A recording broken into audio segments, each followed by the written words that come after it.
Okay, so last class तक हमने ये पढ़ा था कि जब हम प्रोसेस कॉस्टिंग करते हैं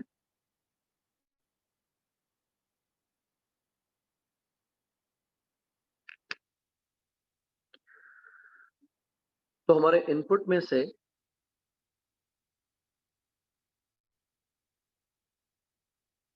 एक तो होता है नॉर्मल लॉस,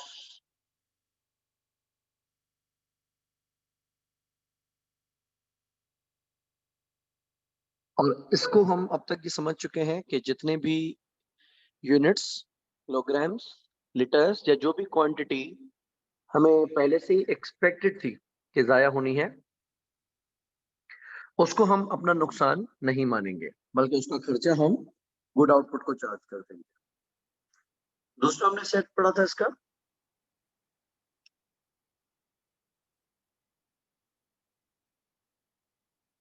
एबनॉर्मल लॉस, कि अगर एक्चुअल लॉस हमारी एक्सपेक्टेशन से ज्यादा हो जाता है तो इन एक्स्ट्रा यूनिट्स पे हमने जितना भी मटेरियल जाया किया या जितनी भी हमारी कन्वर्जन कॉस्ट वेस्ट हुई, उसको हम अपना लॉस ही मानते हैं। ऑल्टरनेटिवली एबनॉर्मल लॉस की बजाय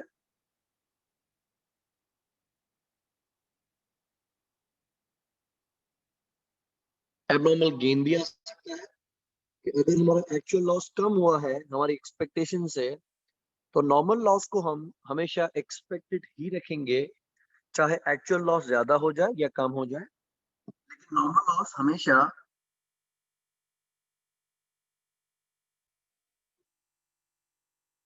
एक्सपेक्टेड ही रहेगा।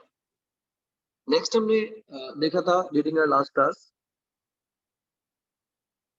कि अगर टाइम ओवर हो जाए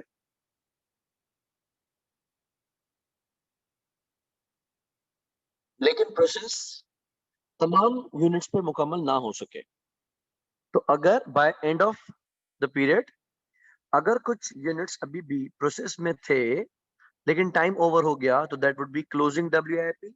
और यहाँ पर हमने कॉन्सेप्ट दिया था of equivalent production units.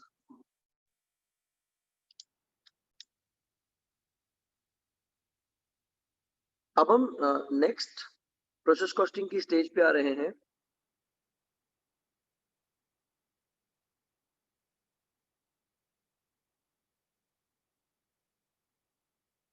That is joint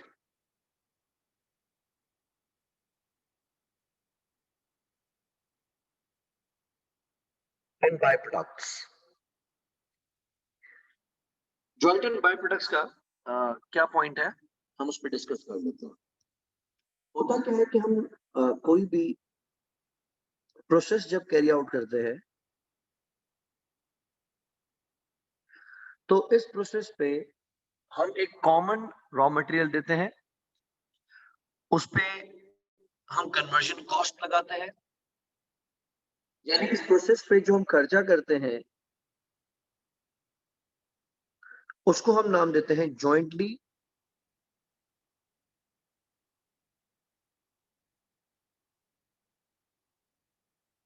incurred costs. यानी ये वो खर्चे हैं जो कि हम जॉइंटली करते हैं, और इस प्रोसेस को चलते हुए एक स्टेज ऐसी आती है जिसको हम नाम देते हैं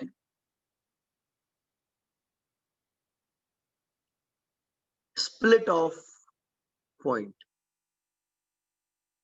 स्प्लिट ऑफ पॉइंट के बाद क्या होता है कि इस प्रोसेस में जो कॉमनली यूनिट्स बन रहे थे, स्प्लिट ऑफ पॉइंट के बाद उनकी शक्लें मुख्तलिफ हो जाती हैं, और अब ये एक से ज्यादा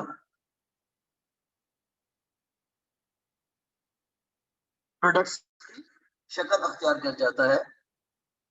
लेट्स से इस प्रोसेस की स्प्लिट ऑफ पॉइंट के बाद एक प्रोडक्ट का नाम हमने रख दिया प्रोडक्ट एक्स,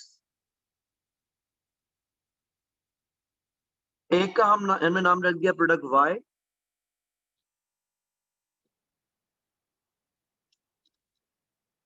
और तीसरे का हमने नाम रख दिया प्रोडक्ट जेड, लेट्स से।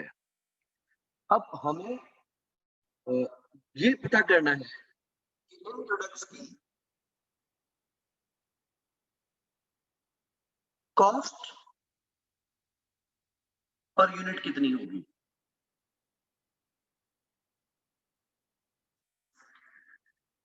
कि एक यूनिट ऑफ प्रोडक्ट एक्स हमें कितने का पड़ता है, यूनिट ऑफ वाई हमें कितने का पड़ता है, एंड यूनिट ऑफ जेड हमें कितने का पड़ता है।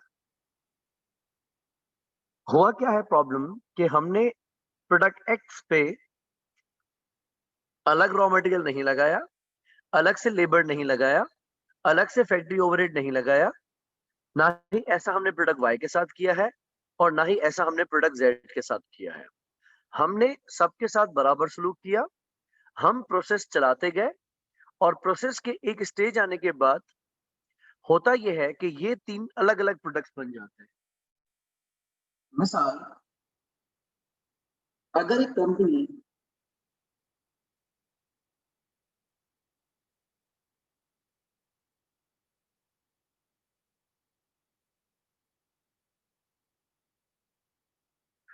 क्रूड ऑयल लेती है, क्रूड ऑयल को हम अपनी सादा लफ्जों में जो न्यूज़ में हम सुनते हैं,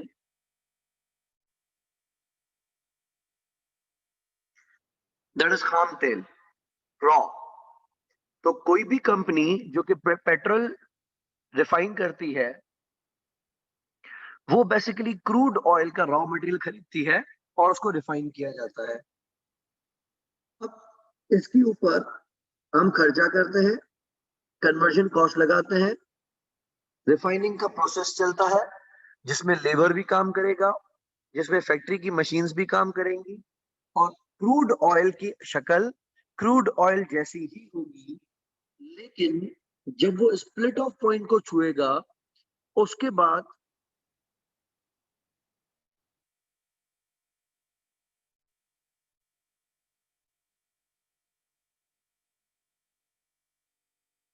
एक बन जाएगा गैसोलीन, जिसको हम पेट्रोल करके अपनी गाड़ियों में इस्तेमाल करते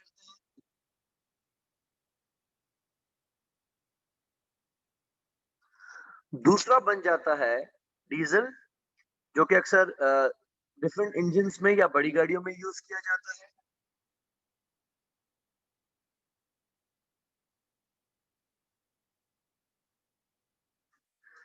या ल्यूब्रिकेंट्स, मोटर ऑयल, जो कि हम गाड़ियों के इंजन में डाला करते हैं।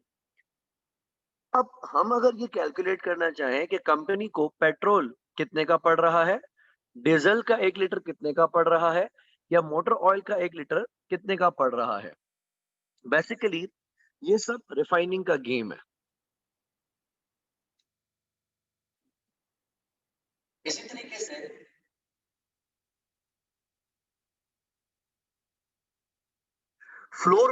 शुगर मिल से जब गन्ने की काश्त होती है या जब हम शुगर केन को शुगर मिल्स में भेजते हैं, तो अक्सर शुगर मिल से प्रोड्यूस होता है स्पिरिट। स्पिरिट को अगर मैं अपनी इजी लैंग्वेज में समझाऊं, जो हम न्यूज में सुनते हैं अगेन, तो इसको एग्जाम्पल में दिया जाता है कि कच्ची शराब है, ठीक है, दिस इज अल्कोहलिक, ठीक है, इसमें अल्कोहल होता है लेकिन अब ये कच्ची है। फिर इसको प्रोसेस में डाला जाता है, उसके बाद इसमें से मल्टीपल प्रोडक्ट्स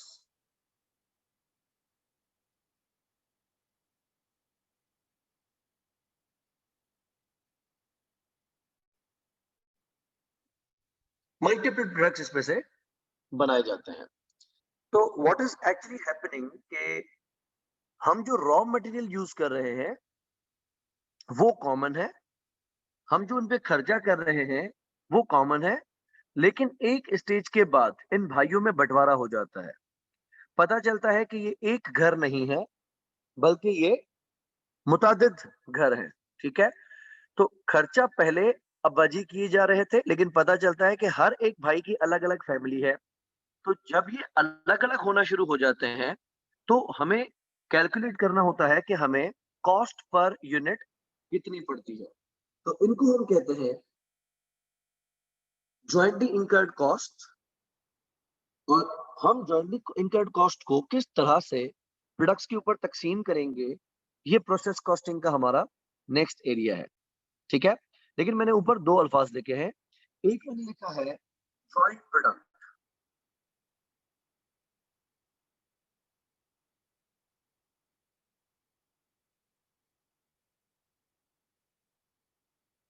जॉइंट प्रोडक्ट का मकसद क्या है?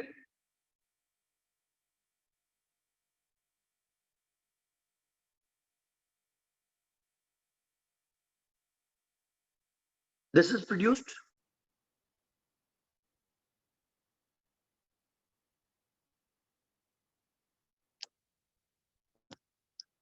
From a common process.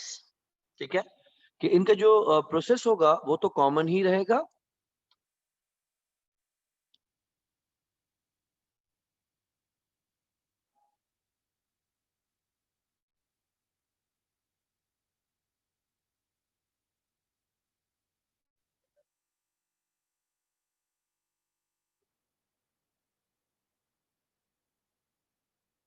और इनकी जो वैल्यू होती है वो सिग्निफिकेंट होती है। दैट मीन्स कि ये कंपनी इंटेंशनली बनाती है क्योंकि इनकी वैल्यू,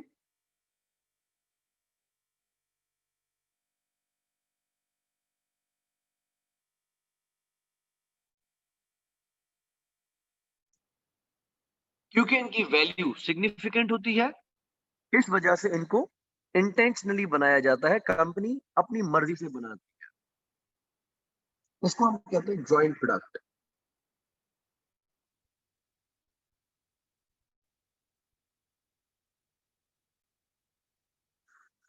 जबकि एक होता है बाय प्रोडक्ट। बाय प्रोडक्ट का मकसद है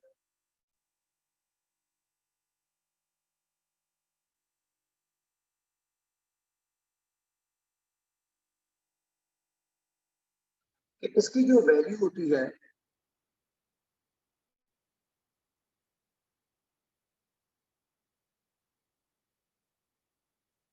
वो कम होती है,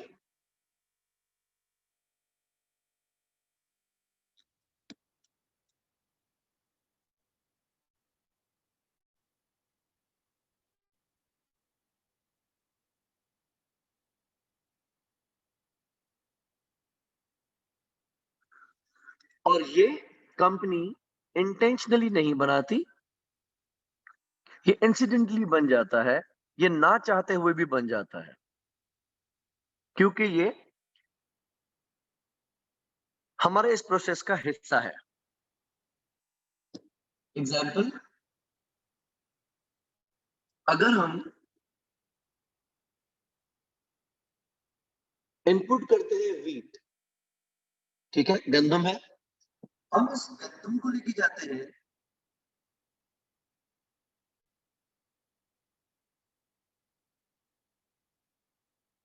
ग्राइंडिंग में। अब कुछ फ्लोर मिल्स क्या करती हैं, इसमें से एक बनाती हैं फ्लोर, जो कि आटा हम कंज्यूम करते हैं चपाती वगैरह में। तो एक तो बनता है इसमें से फ्लोर, दूसरा इसमें से बनाया जाता है वाइट फ्लोर,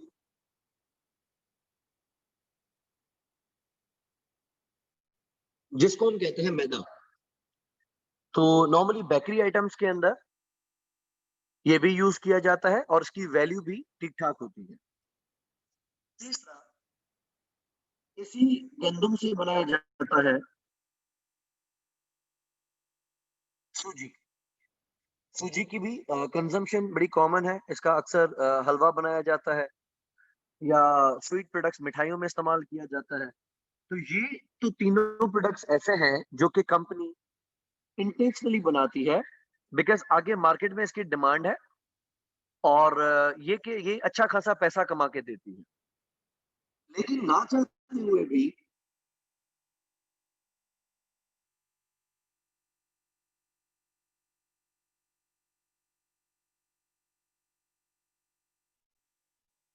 इस प्रोसेस में से बनता है ब्रॉन जो कि चॉकर है, हम अगर ये कह दें कि ये वैसे तो अनवांटेड है,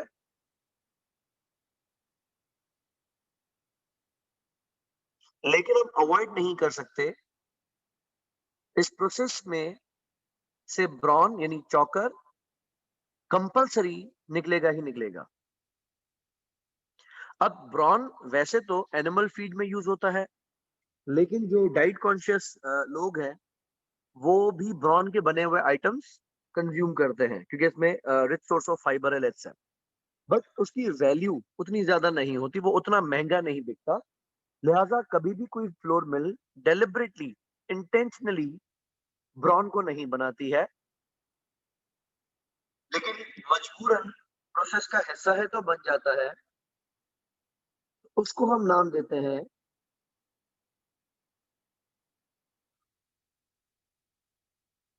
बाय प्रोडक्ट।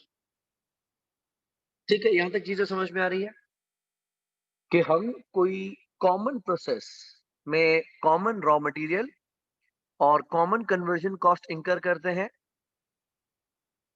प्रोसेस का एक हिस्सा ऐसा आता है, एक स्टेज ऐसी आती है जिसके बाद उस कॉमन रॉ मटेरियल की शक्ल मुख्तलिफ होती जाती है और वो अलग अलग प्रोडक्ट्स बनते चले जाते हैं, क्योंकि इनके ऊपर जो खर्चा किया जाता है वो तो कॉमन है, लेकिन प्रोडक्ट्स अलग अलग वैल्यू के हैं। तो हमें देखना होता है कि हम इसमें से जो कॉस्ट पर यूनिट कैलकुलेट करेंगे वो कैसे करेंगे। लेट्स से फॉर इंस्टेंस हम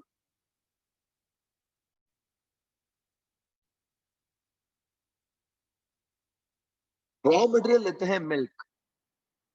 मिल्क में से क्या क्या बनाया जाता है, व्हाट आर पॉसिबिलिटीज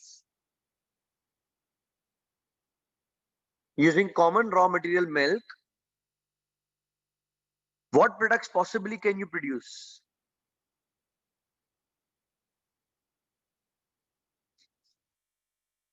ओके,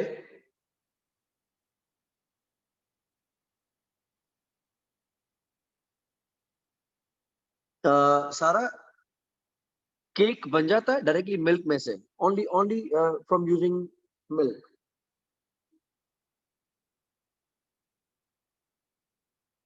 एक तो योगर्ट है, ठीक है, उसमें से बनती है।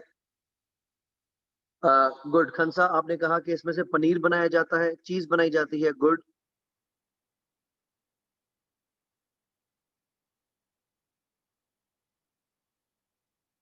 सारा केक्स एंड शेक्स के लिए बेसिकली वो एक इंग्रेडिएंट की हैसियत में रहता है, लेकिन अगर हम मिल्क को कंटिन्यूअस बॉईल करते जाएं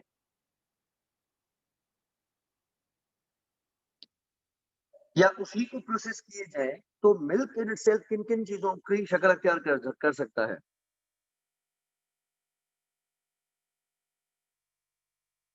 तो इसमें से हम एक तो योगर्ट बनाते हैं, दही बनाते हैं, दूसरा इसमें से पनीर बनाया जाता है, तीसरा इसमें से बटर बनाया जाता है।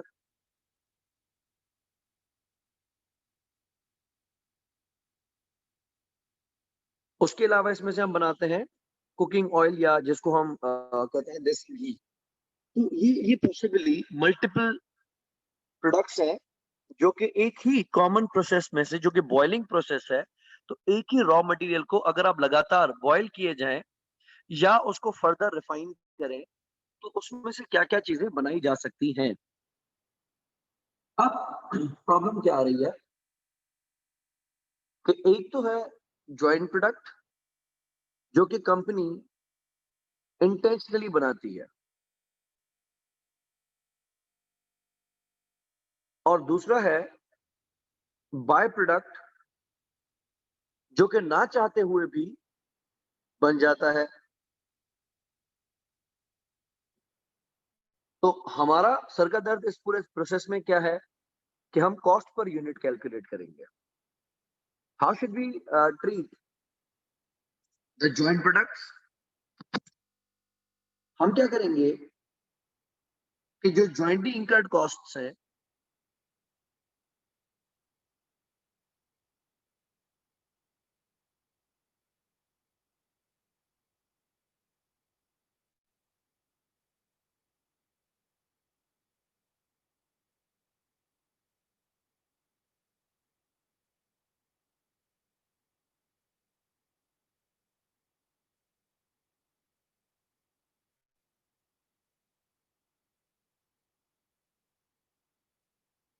किस प्रोसेस में जो भी खर्चा किया गया है उसको हम जितने भी जॉइंट प्रोडक्ट्स हैं उन पे तकसीम करेंगे, उन पे अलोकेट करेंगे। अलोकेट कैसे किया जाएगा? इसकी 3 पॉसिबिलिटीज होती हैं। पहला,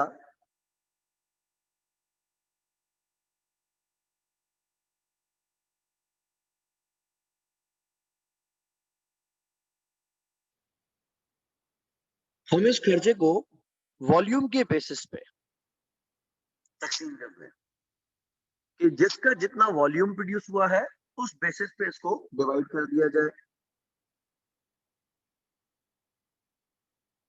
दूसरी पॉसिबिलिटी होती है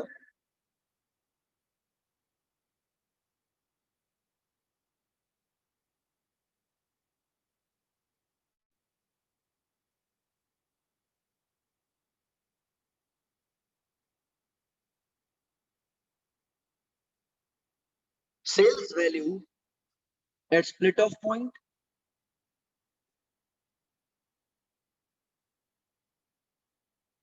और तीसरा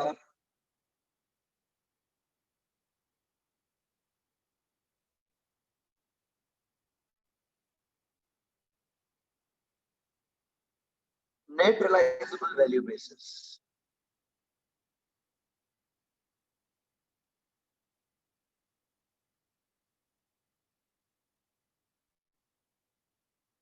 ओके, सो हमने क्या पढ़ा कि जितना भी प्रोसेस पे जॉइंटली खर्चा किया जाएगा उसमें से हासिल होने वाले जॉइंट प्रोडक्ट्स को अपना अपना खर्चा दिया जाएगा, जिसके लिए बुनियाद बनाया जा सकता है उनके वॉल्यूम्स को या उनकी सेलिंग प्राइसेस को या उनकी एनआरवीज को। जबकि बाय प्रोडक्ट्स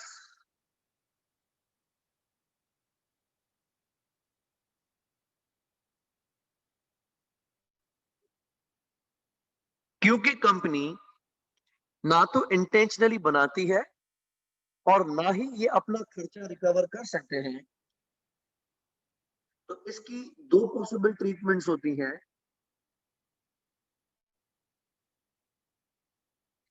पहला,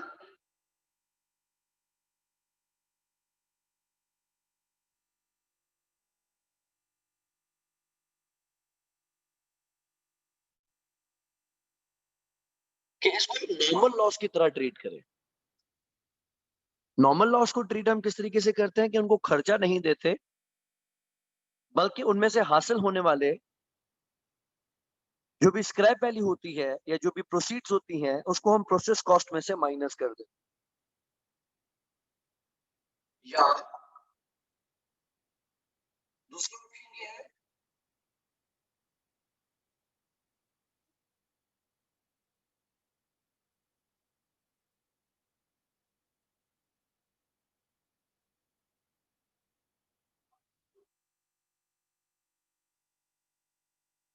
कि इसको आप प्रॉफिट और लॉस में डायरेक्टली अपनी इनकम ट्रीट कर लें।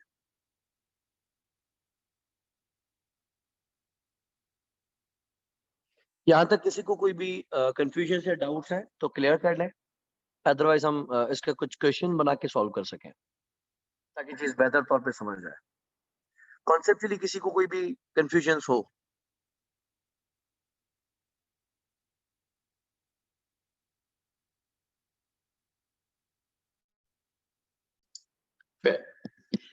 हम इसका मैं इसका एक क्वेश्चन बनाता हूँ, फिर हम इसको मिलके सॉल्व करते हैं ताकि चीजें बेहतर तौर पे समझ आ सकें।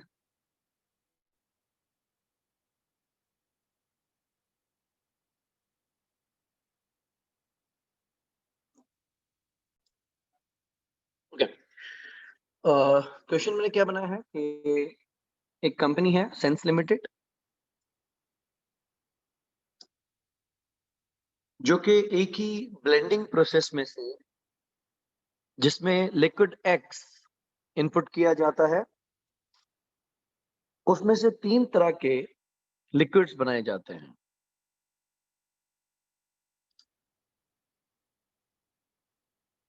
क्वार्टर में हमने 90,000 लीटर लिक्विड एक्स के इनपुट किए हैं और लिक्विड एक्स का 1 लीटर हमें 800 रुपए का पड़ता है।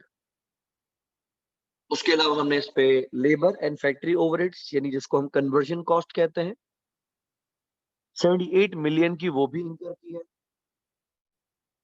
हम जितना भी इनपुट करते हैं उसमें से 4% तो जाया होता ही होता है।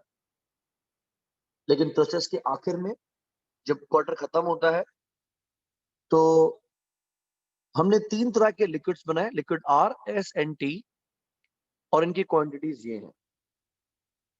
ना चाहते हुए भी एक और लिक्विड जो कि है लिक्विड एन, उसके भी 5500 लीटर्स प्रोड्यूस हो गए हैं, जिसको हम 640 रुपए पर लीटर के हिसाब से सेल करते हैं। ऑब्वियसली हमें वारा बिल्कुल भी नहीं है, क्योंकि आप देखें हमें रॉ मटेरियल ही 800 रुपए का लीटर है। उसके अलावा कन्वर्जन कॉस्ट को तो मैंने अभी शामिल भी नहीं किया। लेकिन अगर 800 रुपए का सिर्फ रॉ है और प्रोड्यूस होने के बाद 640 रुपए का मैं बेचूं तो ये तो मेरा नुकसान है। लेकिन कोई भी कंपनी इंटेंशनली बाय प्रोडक्ट्स को नहीं बनाती, ये प्रोसेस का हिस्सा होते हैं और ना चाहते हुए भी प्रोड्यूस होते हैं। अच्छा, अब हम इसको किस तरीके से कॉस्ट कैलकुलेट करेंगे। सबसे पहला तरीका आपने क्या करना है, काम आपने क्या करना है, आपने देखना है कि प्रोसेस में कोई एबनॉर्मलिटीज है या नहीं है।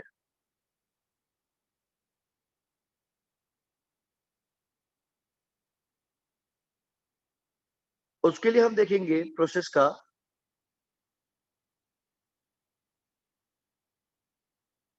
Input output. लाइक हमने इस प्रोसेस में इनपुट कितने लीटर्स किए हैं,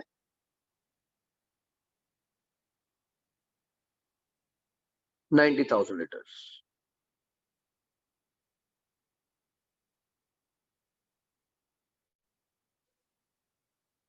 जिसमें से हमें पता है कि नॉर्मल लॉस कितना होता है,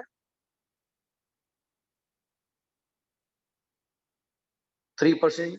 तो आपने मुझे कहा 3600,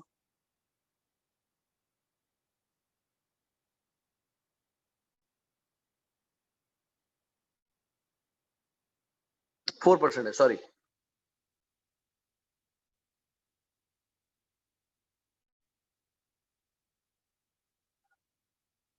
दैट मीन्स कि इस प्रोसेस में से मेरी एक्सपेक्टेशन क्या थी,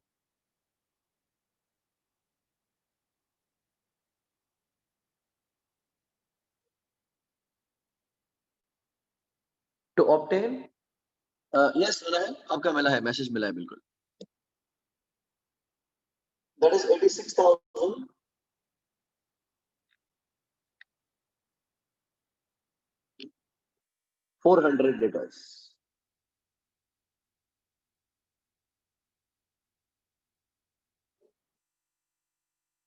अब हम देखते हैं हमारे पास आउटपुट क्या है।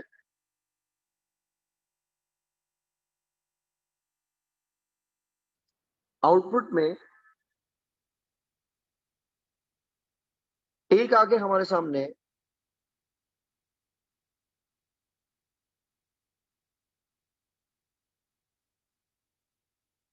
Finish goods. फिनिश गुड्स क्या निकले हैं, R S and T.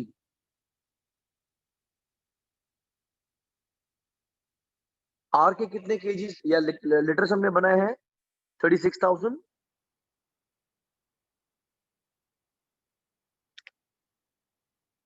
400, then 22,000,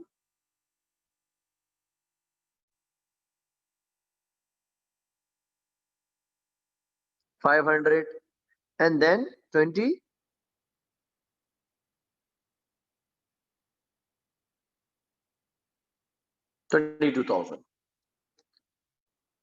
उसके अलावा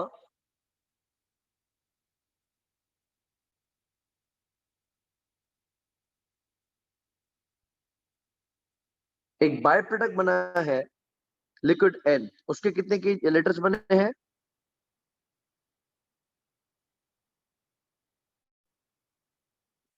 5,500। तो इनपुट आउटपुट चेक करें।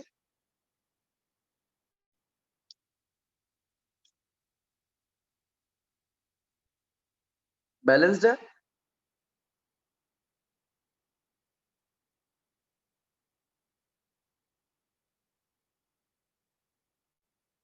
दैट मीन्स हमारा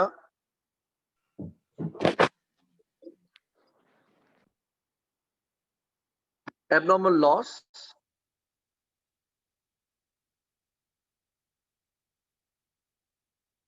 या गेन कोई भी नहीं हुआ।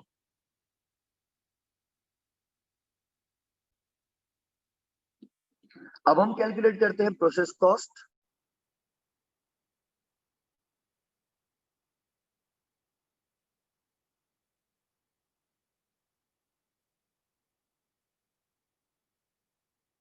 प्रोसेस में एक हमने खर्चा दिया है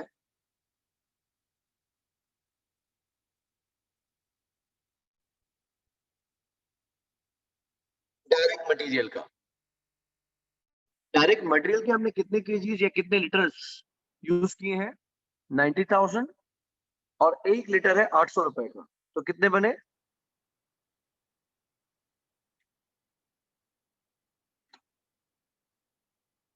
72 मिलियन। ओके, तो हमने प्रोसेस में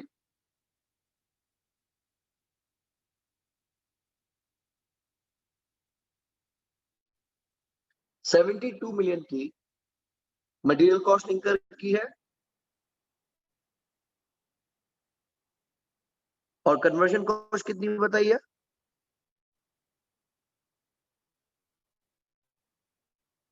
वो मैंने डायरेक्टली बता दी थी, दैट इज ऑफ 78 मिलियन। तो प्रोसेस पे टोटल खर्चा कितना हो गया?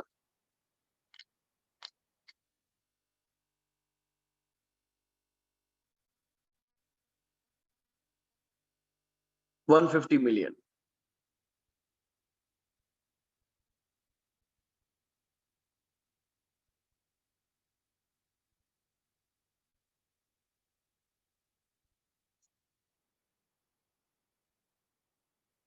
अच्छा, अब कॉस्ट एलोकेट करने के लिए हम इसमें से माइनस करेंगे scrap value of normal loss.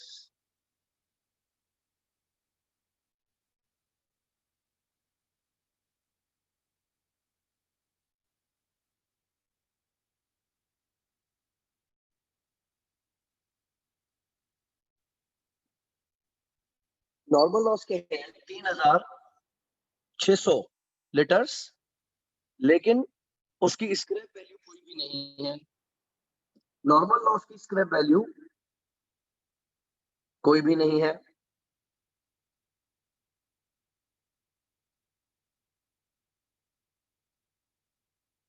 दूसरा इसमें से माइनस करेंगे resale value of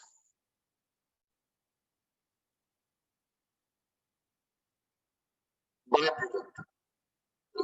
by product को भी हम कोई खर्चा चार्ज नहीं करेंगे, क्योंकि बाय प्रोडक्ट भी हम शौकिया नहीं बनाते, इंटेंशनली नहीं बनाते, चाहते हुए नहीं बनाते, ये बन जाता है। ठीक है, तो हमें हमें बन गया 5,500 लीटर्स, जिसको हम 640 रुपए के हिसाब से सेल करेंगे।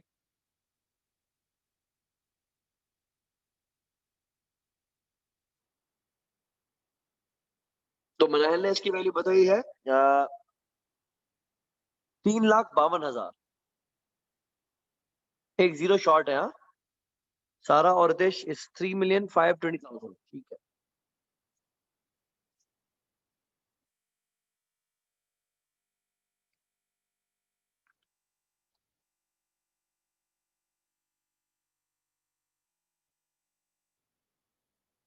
$3.52 मिलियन। करीब दो चीजें हैं, एक तो नॉर्मल लॉस है जो हम इससे पहले पढ़ चुके हैं कि प्रोसेस का हिस्सा होता है और कंपनी इसको अवॉइड नहीं कर सकती, लिहाजा अलाउ कर देती है। आज हमने एक दूसरा टर्म पढ़ा है, that is by product. By product एक रद्दी प्रोडक्ट है जो कि कंपनीज बनाना नहीं चाहती, लेकिन ना चाहते हुए भी प्रोसेस में से बाय प्रोडक्ट के कुछ यूनिट्स निकलते हैं, तो हमने देखा कि बाय प्रोडक्ट के कितने यूनिट्स बने हैं, 5500 लीटर्स, और उसको बेचा कितने में जाएगा, 640 का। तो अगर हम 5500 को मल्टीप्लाई करें 640 से, तो हमें इस बाय प्रोडक्ट में से ये 35,20,000 रिकवर हो जाएंगे। अगर नॉर्मल लॉस की भी कोई स्क्रैप वैल्यू होती थी तो वो भी हम माइनस कर देते।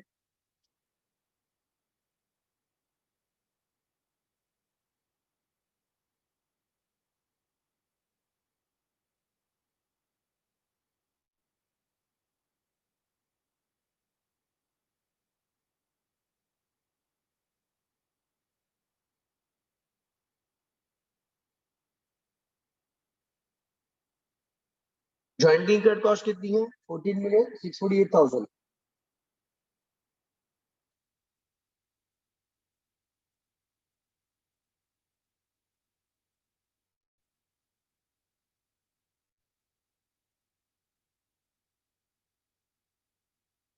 नहीं, ठीक है, मैंने कॉमर्स में इशू किया है। So it is 146 million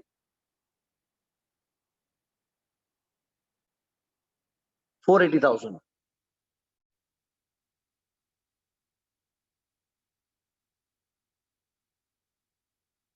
ये हमारी ज्वाइंटली इंकर्ड कॉस्ट है, और ये खर्चा हमने ज्वाइंट प्रोडक्ट्स को के ऊपर तकसीम करना है।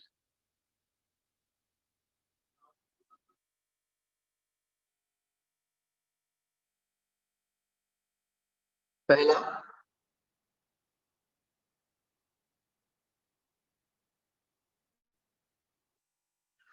अगर हम इस खर्चे को तकसीम करते हैं वॉल्यूम बेसिस पे, तो हम देखेंगे कि तीनों का वॉल्यूम है कितना।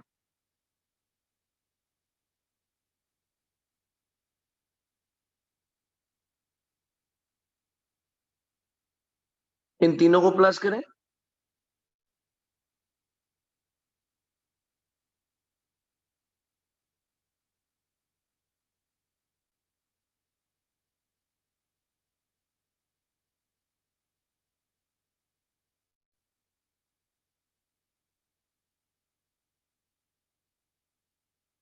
$80,900।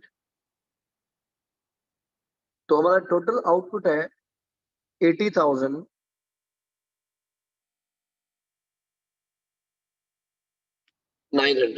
जिसमें कोई फर्क नहीं रखा जा रहा कि प्रोडक्ट एक्स का कितना है, वाई का कितना है, जेड का कितना है। हमने सबके लीटर्स को प्लस कर दिया। तो अब हम क्या करेंगे, हमारी कॉस्ट है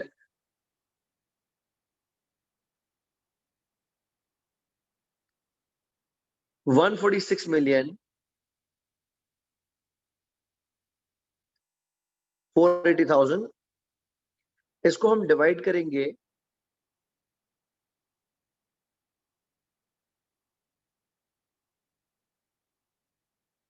80,900 लीटर्स पे, तो पर लीटर कॉस्ट कितनी आ जाएगी,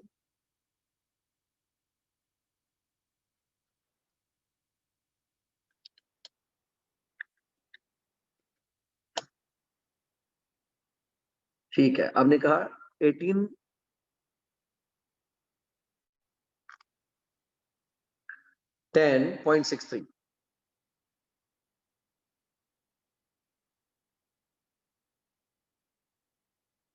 पर लीटर।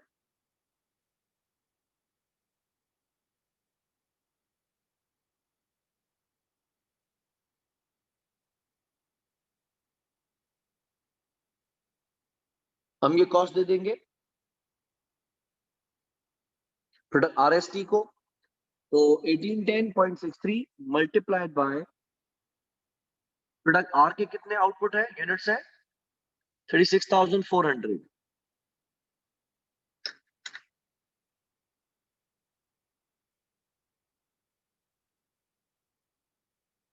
ठीक है, 1 लीटर की कॉस्ट है 1810.63 मल्टीप्लाइड बाय 36,400,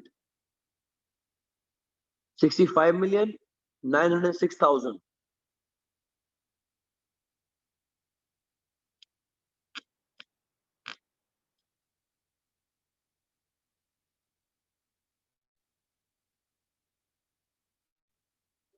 $932 या 947, ठीक है।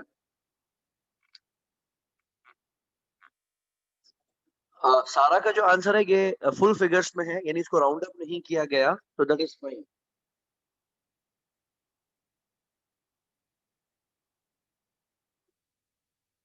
ठीक है, कमिंग बैक, लिक्विड एस के कितने यूनिट्स हैं? 22,500।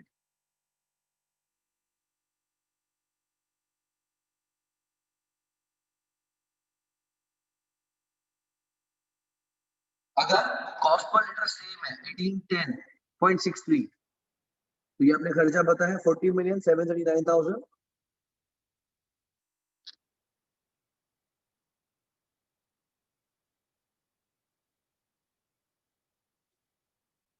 और अगर इसको राउंड अप नहीं करते तो ये आएगा 184। जिस तरह मैं पहली फिगर रखी है वैसे ही मैं दूसरी फिगर रख रहा हूं। और लिक्विड टी के हैं 32,000 लीटर्स।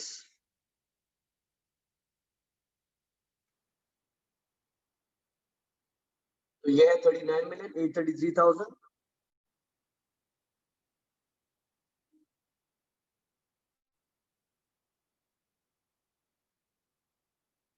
एंड 869। इन तीनों को प्लस करके देखें।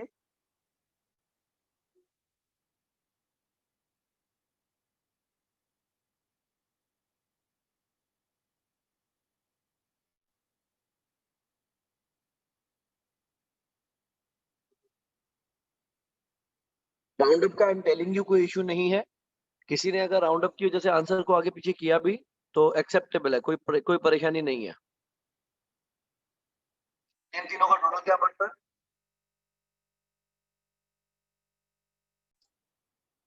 146 मिलियन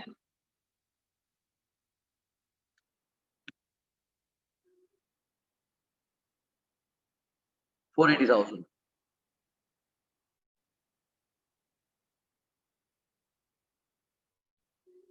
ठीक हो गया। तो ये वही खर्चा है जो कि जॉइंट इनकर्ड कॉस्ट थी। ये सारा सेम है जॉइंट इनकर्ड कॉस्ट, और इसको हमने on the basis of volume in products पे तकसीम कर दिया। अच्छा, नेक्स्ट पॉसिबिलिटी हो सकती है कि हम इनको सेलिंग प्राइसेस के ऊपर चार्ज करें। लेट्स अज्यूम मैं आपको ये बता दूं क्वेश्चन के अंदर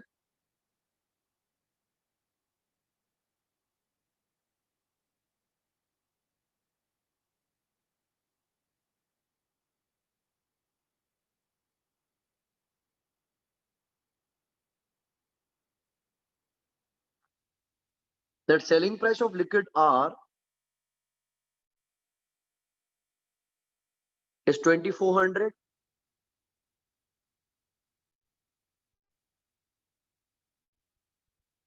selling price of liquid 8 S is 23,000,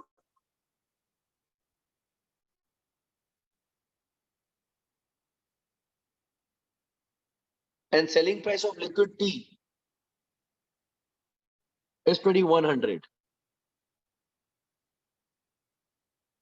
इसमें हम क्या करेंगे कि हमारी जो जॉइंटली इनकर्ड कॉस्ट है उसको हम अलोकेट करने के लिए बेस वॉल्यूम को नहीं बनाएंगे, बल्कि we'll be using selling price or the estimated sales revenue as the basis of allocation. Let's calculate. Product और कुछ अगर बेचेंगे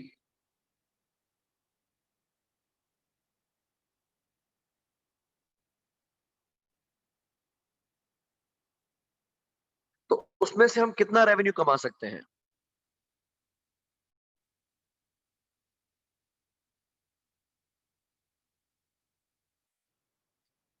सारा अगर आप काइंडली कॉमास को यूज करेंगे तो मुझे रीडिंग में बड़ी आसानी हो जाएगी। आपके लिए भी प्रैक्टिस में अच्छा है. It's okay. 87,360,000.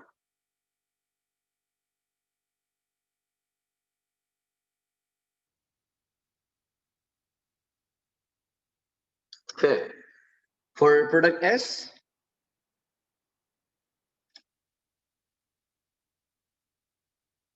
67,500,000.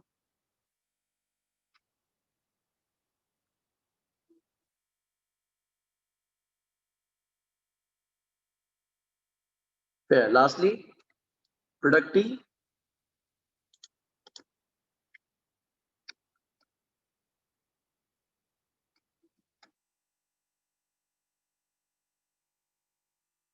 46,200,000.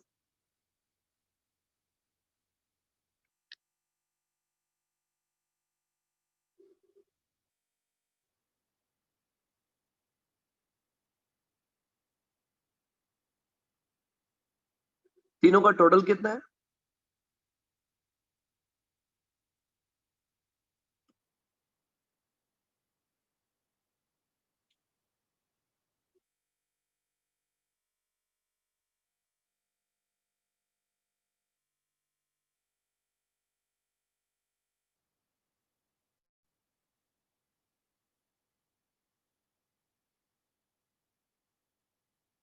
How much is sum of three?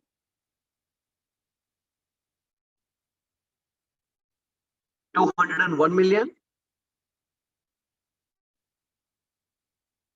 60,000.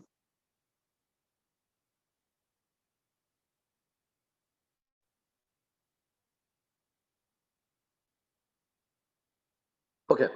Now, how shall we be allocating the cost of process, jointly incurred cost,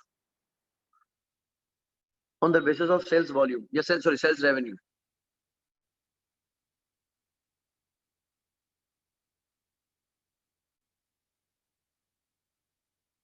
हमारी jointly incurred cost कितनी है? 146 million.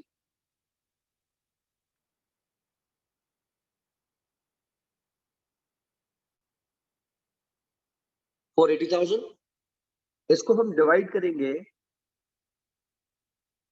एस्टिमेटेड सेल्स रेवेन्यू से, जो कि आपने मुझे अभी बताया है 201 million 60,000.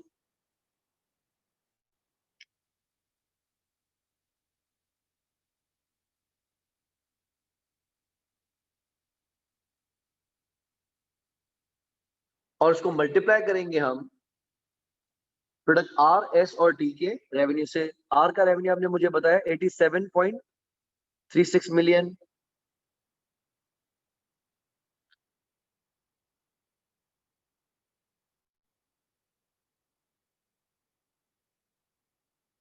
एस का आपने मुझे बताया था 67.5 मिलियन.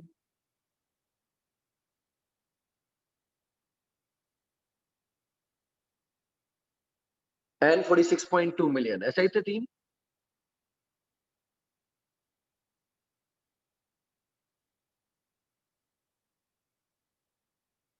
तो पहले प्रोसेस की कॉस्ट टू बी एलोकेटेड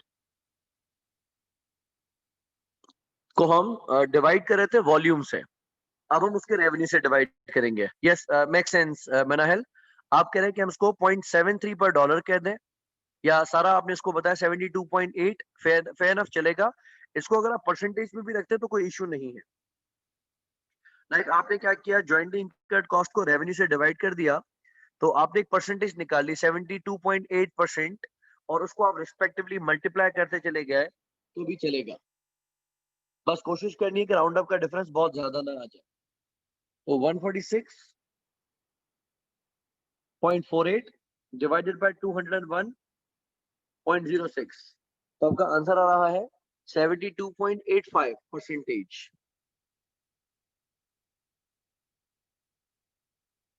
इसको आप मल्टीप्लाई करेंगे 87.36 मिलियन से,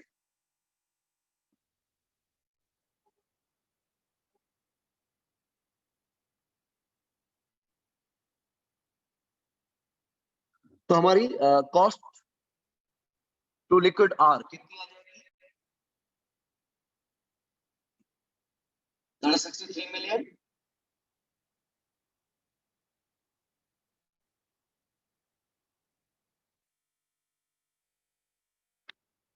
$645,000।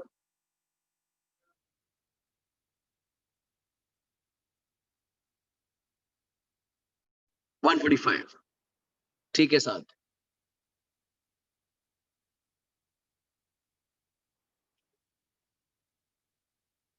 दूसरा वी हैव गॉट 67.5 मिलियन। अगर इसको 67.5 मिलियन से मल्टीप्लाई करते हैं तो हमारा आंसर कितना आएगा?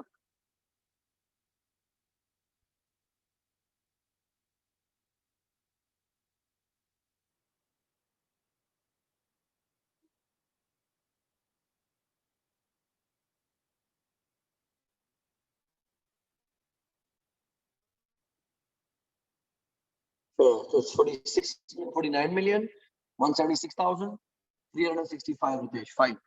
Okay, ठीक है। Next and the last.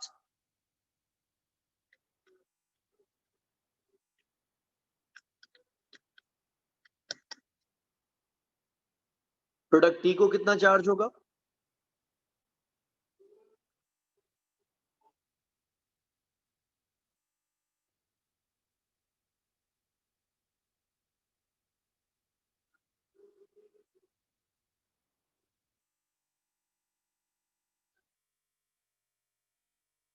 $490। ठीक है,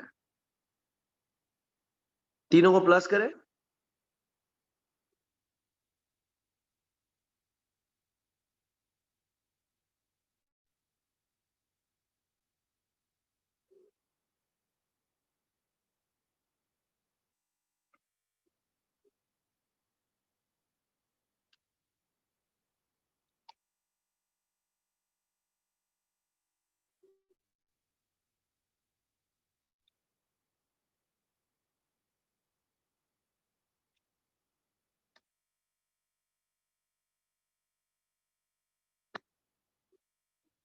Same, okay.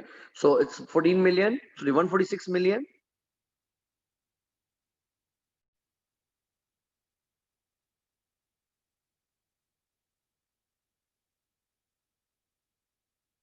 $480,000।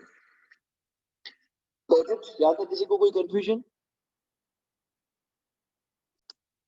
फिर हंसा का क्वेश्चन है कि सेल्स रेवेन्यू मेथड यूज करना कब बेहतर है या कब इसको इस्तेमाल करना चाहिए अगर के बनने वाले प्रोडक्ट्स की वैल्यू आप समझते हैं तीनों की बराबर है। लाइक अगर हम एक ही प्रोसेस में से क्रूड ऑयल को प्रोसेस रिफाइन करके हम उसमें से गैसोलीन बनाते हैं जिसको हम पेट्रोल कहते हैं, पेट्रोल और डीजल बनाते हैं या मोटर ऑयल लुब्रिकेंट्स बनाते हैं। इफ यू बिलीव कि तीनों की वैल्यू प्लस और माइनस बराबर ही है, तीनों की तो तीनों को कॉस्ट एक जैसी देना ठीक है। मिसाल हम यहाँ पे देखें तो ऊपर वाले क्वेश्चन में हमारी कॉस्ट पर यूनिट कितनी है?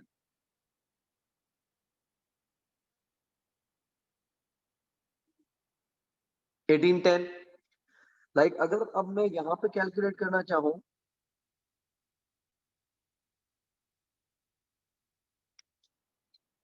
तो लिक्विड आर को आपने खर्चा चार्ज किया है 65,906,947 और लिक्विड आर के यूनिट्स कितने हैं?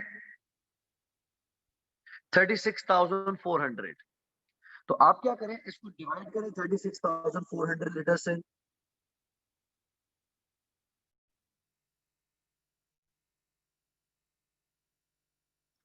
और देखिए हमारी कॉस्ट पर लीटर कितनी आ रही है।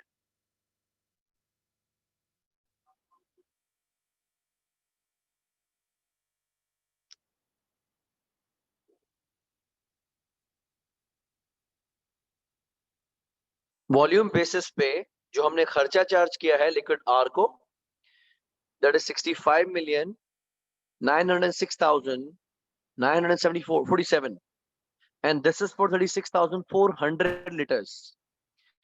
ऐसे आपकी इन्वेंट्री में पड़ा हुआ liquid R, how much would be cost per each litre? Okay, so you're telling us 1810.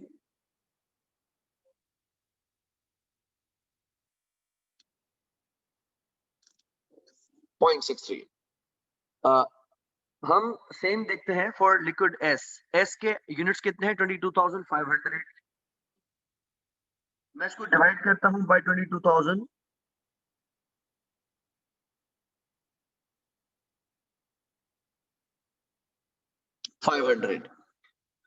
तो लिक्विड एस के हर लीटर की कॉस्ट कितनी होगी?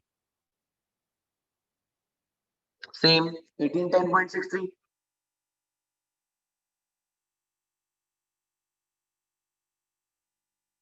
and we have got 22,000 liters of T. इससे हमारी कॉस्ट पर लीटर कितनी जाएगी?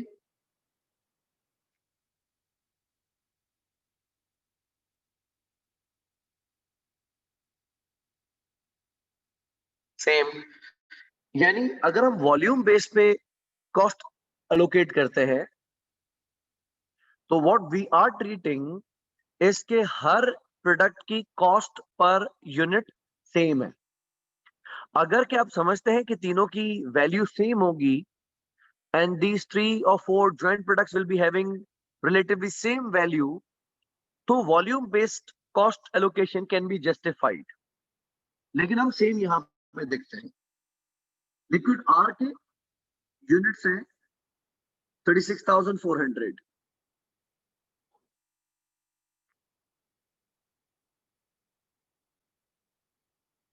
How much do you think will be cost per liter now?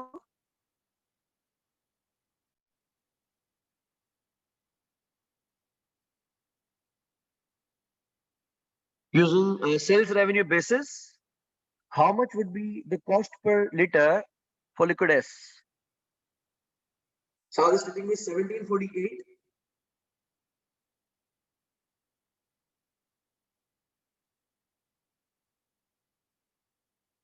.49। Correct. और लिक्विड एस की लीटर्स कितने हैं? 22,500।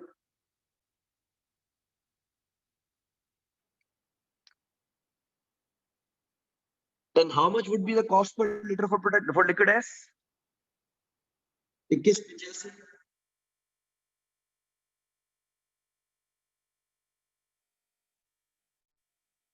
0.6। Lastly, we have got 22,000 liters of product T. How much would be cost for this per liter? Is telling 1529।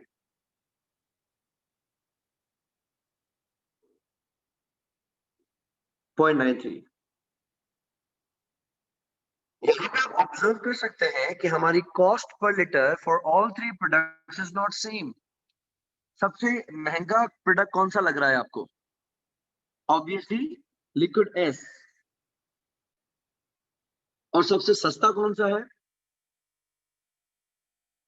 Liquid T. Why is that so? आप इसकी selling prices देखें। Selling prices में सबसे महंगा कौन सा है? Liquid S. और सबसे सस्ता कौन सा है? Liquid T. Got it concept? तो if you believe the cost और the value of each joint product will comparatively be same, relatively be same, तो हम उसके लिए वॉल्यूम बेस्ड एलोकेशन फॉलो कर सकते हैं। लेकिन जहां आपको लगता है कि हर एक जॉइंट प्रोडक्ट की वैल्यू में सिग्निफिकेंट डिफरेंस है, सो यू कैन ऑब्जर्व कि कोई चीज 2100 की बिक रही है तो कोई चीज 3000 की बिक रही है, वहां पे हमें सेल्स रेवेन्यू बेसिस यूज करना ज्यादा सूटेबल रहेगा।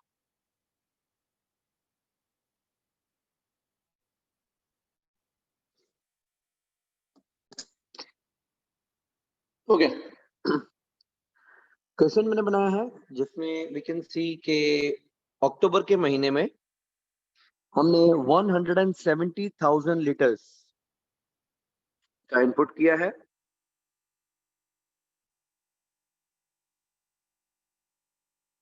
और हर एक लीटर की कॉस्ट 75 रुपीज पर लीटर है। मानना यह है कि प्रोसेस में से 1.5% का जो इनपुट होगा वो वेस्ट होगा ही होगा। So we have allowed for it. लेकिन वो जो हर एक लीटर जाया होता है वो 1 लीटर 750 ग्राम्स सॉलिड वेस्ट में कन्वर्ट होता है और हम उसको लिक्विड फॉर्म में स्क्रैप नहीं करते बल्कि उसको सॉलिड फॉर्म में स्क्रैप करते हैं। So each litre lost will be converted into 750 grams of solid waste that will be scrapped for 50 rupees per kg. We'll be having this scrap value of normal loss. During the month of October, हमने conversion cost 8 million to 50,000 की incur की है और हमने 3 liquids बनाए हैं जो कि JP है, joint products है, और एक हमने बनाया है by product X. Liters भी given है, selling prices भी given है। पहला टास्क आप लोगों का is to calculate input output analysis and let me know if there are any abnormalities. अगर इस प्रोसेस में during the month of October कोई abnormal gains या losses हुए हैं तो वो कितने हैं? Waiting for your answer. You'll be telling me abnormal gain or abnormal loss. किसी को confusion है तो discuss कर सकते हैं।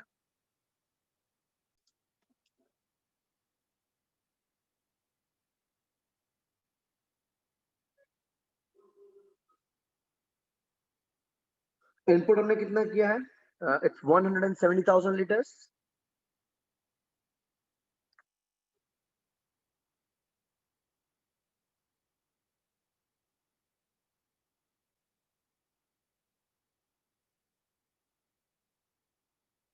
How much is normal as expected? 1.5%. In quantity, that is 2550. Fair. 2,550. How much is expected good output?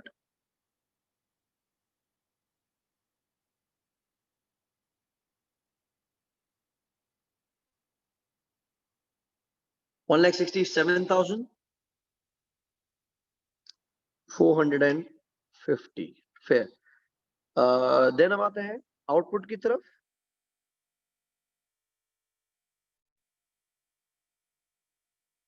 Output में we have got JP1, joint product 2 and joint product 3.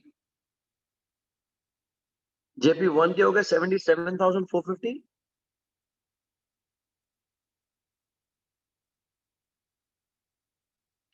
JP2 55,000,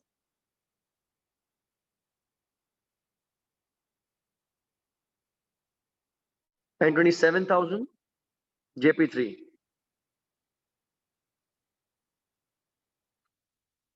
Then we have got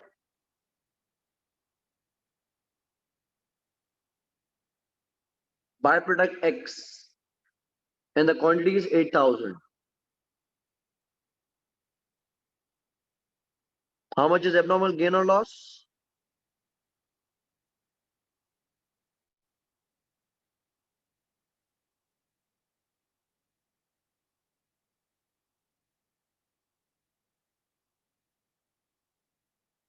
Nil.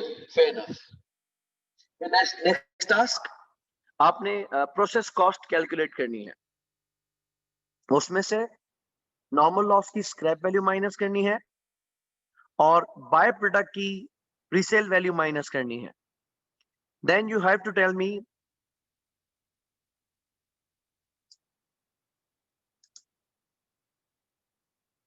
Cost to be allocated to joint products. ठीक है, आपने मुझे multiple चीजें बतानी है। एक तो प्रोसेस कॉस्ट बतानी है, उसमें से नॉर्मल लॉस की scrap value and bye product की रीसेल वैल्यू माइनस करके बतानी है, कॉस्ट जो कि हम बाय प्रोडक्ट्स को जो सॉरी जॉइंट प्रोडक्ट्स को एलोकेट करने जा रहे हैं। Over to you. कंसा ट्रेडिंग इज 4,462,500। ठीक है, ये वो खर्चा है खंसा जो कि जॉइंट प्रोडक्ट्स को चार्ज होना है। आप इसमें से नॉर्मल लॉस की स्क्रैप वैल्यू डिडक्टेड है और बाय प्रोडक्ट की रीसेल वैल्यू भी फेयर। ठीक है, बाकियों का आंसर वेट करते हैं।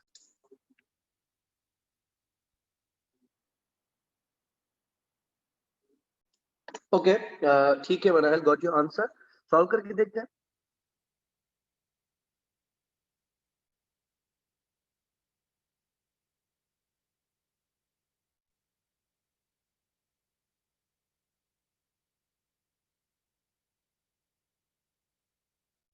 प्रोसेस कॉस्ट में we have got cost of direct material,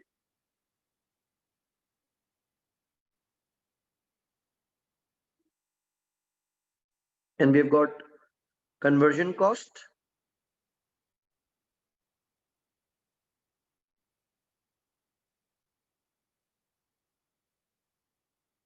direct material की cost, that is 170,000 multiplied by 75.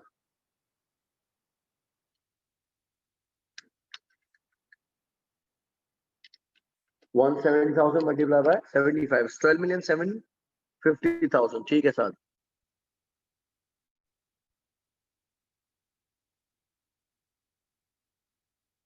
$12,750,000।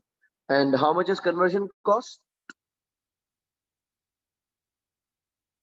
8,250,000।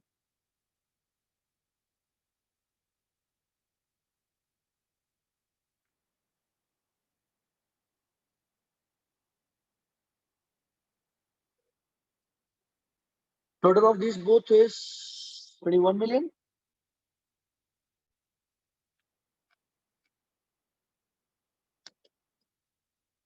हम इसमें से माइनस करेंगे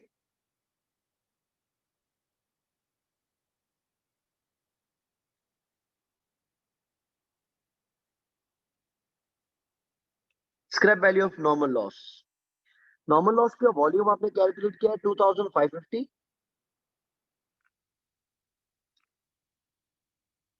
लेकिन ये 2550 बेसिकली लीटर्स है ना। हमने ये कहा कि हर एक लीटर 750 ग्राम्स में कन्वर्ट होगा।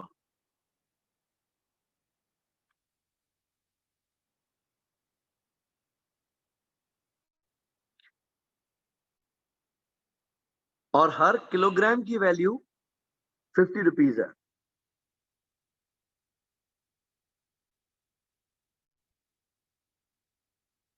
ठीक है, गॉट दिस।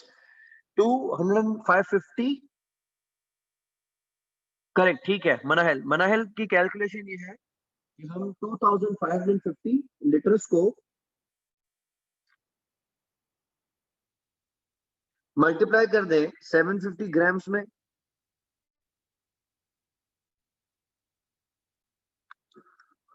तो ये बन जाएंगे 1,912,500 ग्राम्स।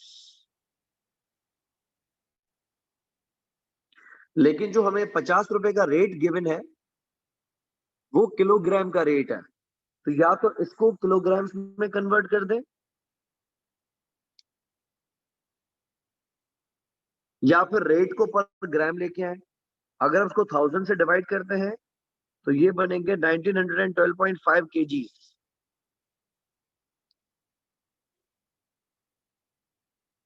और इसको मल्टीप्लाई कर दें 50 रुपए पर रेट केजी से, ऐसा भी ठीक है। या फिर हम 50 रुपए को डिवाइड करें 1000 से, so we'll be getting the cost the scrap value per gram, और हम वैसे ही मल्टीप्लाई कर दें तो in either case will be getting the same answer.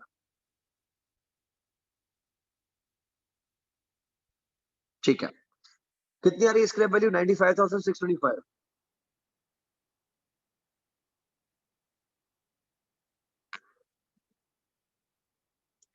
एक तो हमने ये माइनस कर दिया, दूसरा हम इसमें से माइनस करेंगे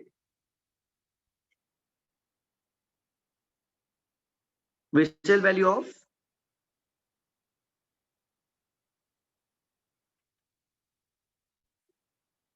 byproduct, and we are having 8,000 kilograms or liters of byproduct.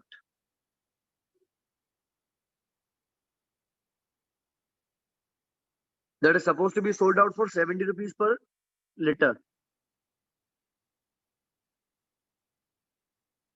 So it's 56,000.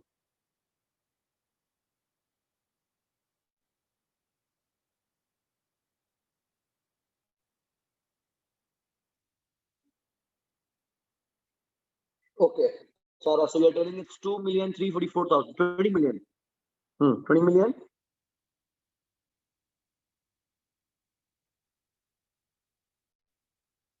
$344,375.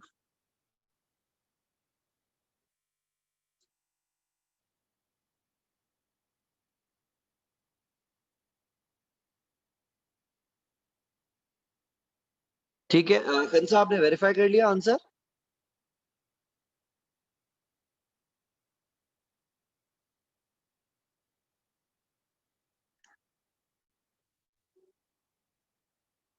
So this is the cost to be allocated to joint products.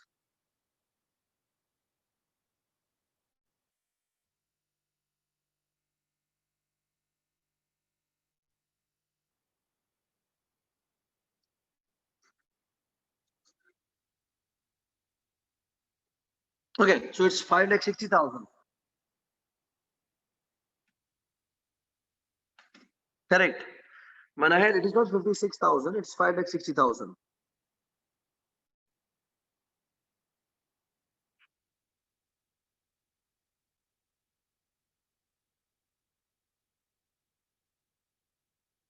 अब आंसर यही है या डिफरेंट हो जाएगा? Yes, obviously. नहीं,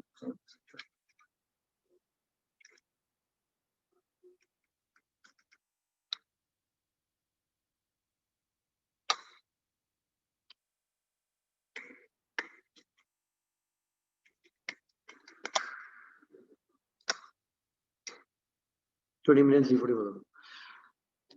Khansa, why should we subtract the conversion cost? Conversion cost is part of process.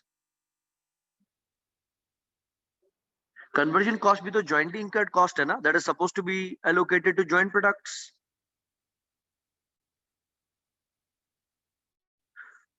You can observe previous question में भी हमने यहाँ देखा.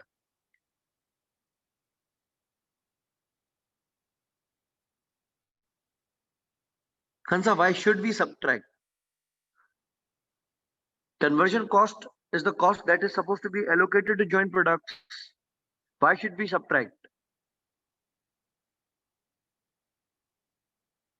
Getting my point? क्योंकि जो भी खर्चा हमने पूरे प्रोसेस को चार्ज करना है वो तो रहेगा. अगर उसको हम सब्ट्रैक्ट कर देंगे, माइनस कर देंगे. नहीं, the question I have displayed on the screen is the previous question now.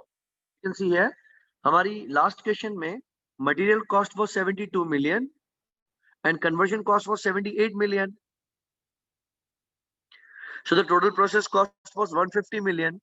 उसमें से हमने बाय प्रोडक्ट की स्क्रैप वैल्यू माइनस की, since there was no scrap value given for normal loss. So the jointly incurred cost of 146,480,000 was inclusive of conversion cost of 78 million.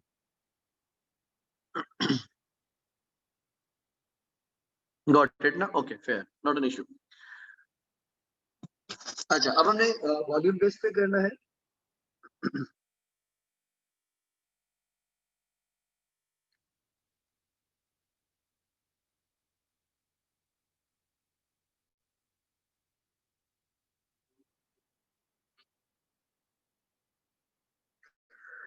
On the basis of volume, we have got cost of 20 million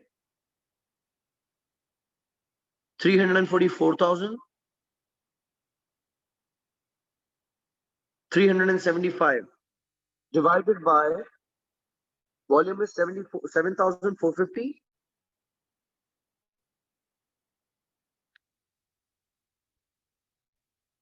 $55,000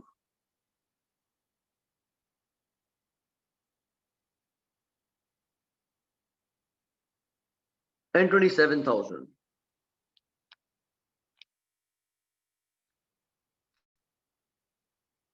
total कितना है volume तीनों का?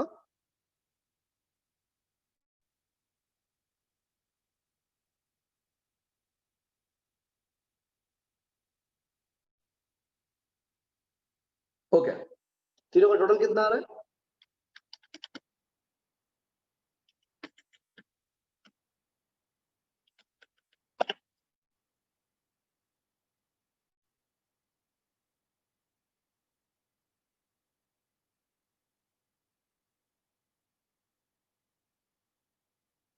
ठीक है, तो उसको divide कर रहे हैं bye 1,59,450. We'll be having same cost per liter for all three products, and that is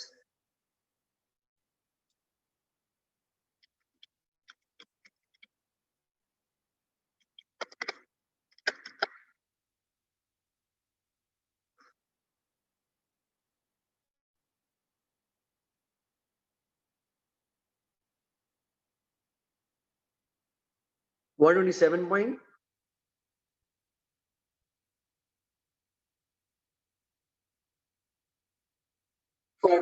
correct, multiply करें 7,450 से, तो जो कॉस्ट चार्ज होगी for JP1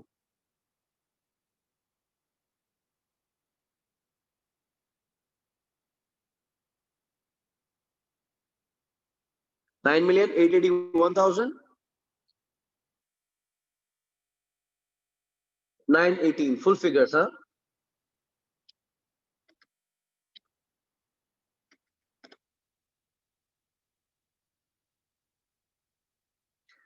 7,017,000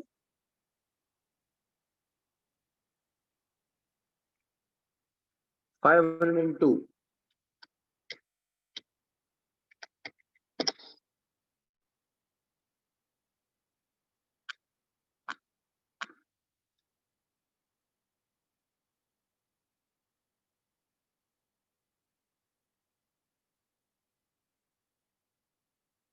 So the cost per liter for each product will be same.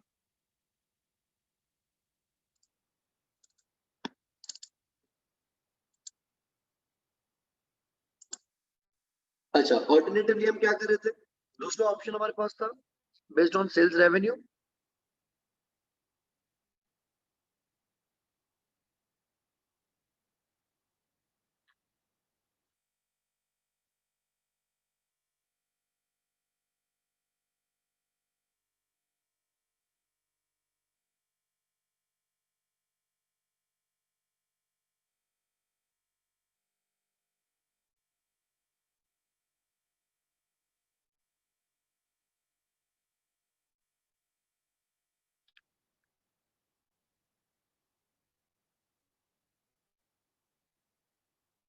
कितना है expected sales revenue of JP1?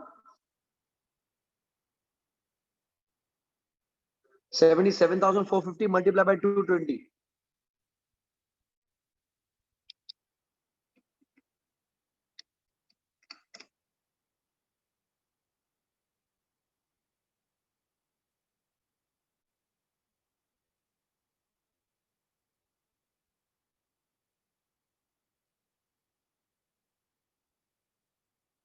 ठीक है, then we have got 55,000 units of JP2 at 400.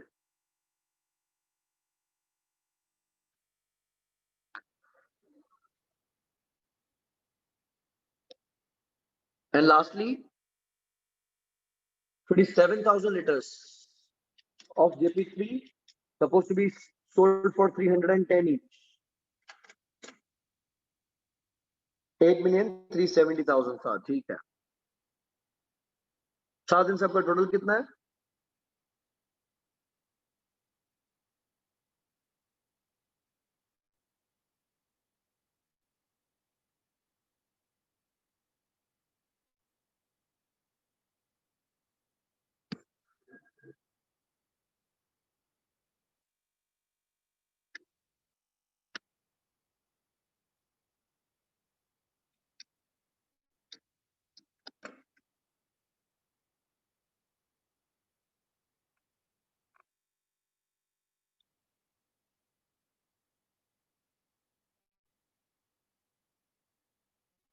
Okay, तो अब हम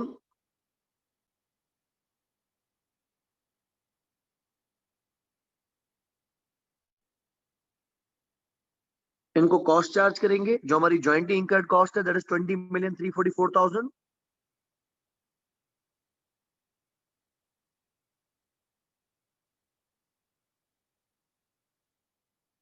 $375।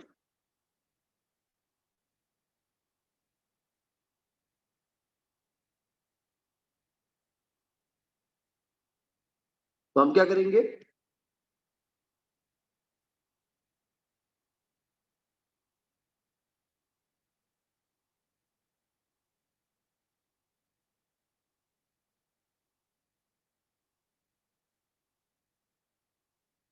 A divided by B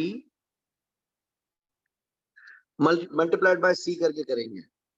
like we have cost of 20,344,375 divided करेंगे, divide by करेंगे 47,409,000 और मल्टीप्लाई करते जाएंगे रिस्पेक्टिवली हर एक प्रोडक्ट के सेल्स रेवेन्यू से।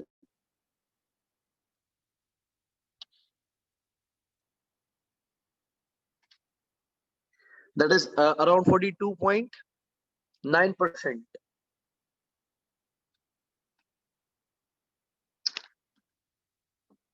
तो पहले प्रोडक्ट को चार्ज हो रहा है 7 मिलियन,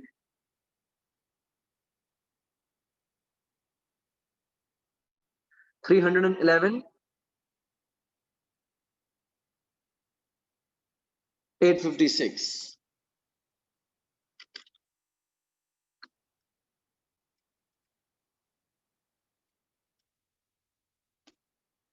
दूसरे को चार्ज हो रहा है 9 मिलियन,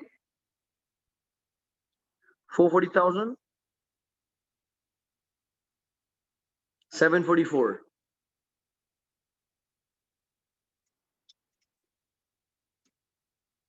और तीसरे को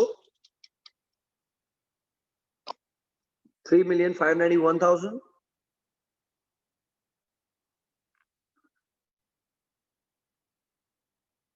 774।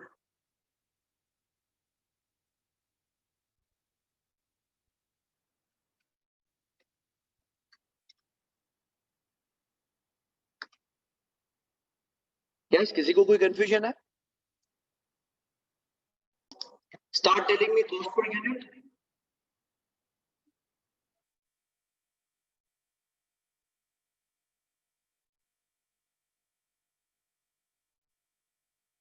So 7,311,856 divided by इसका वॉल्यूम है 77,450।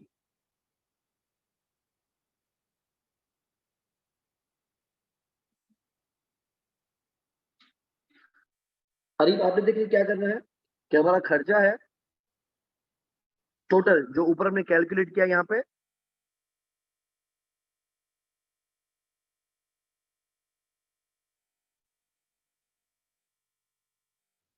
20,344,375 ये हमारा खर्चा है।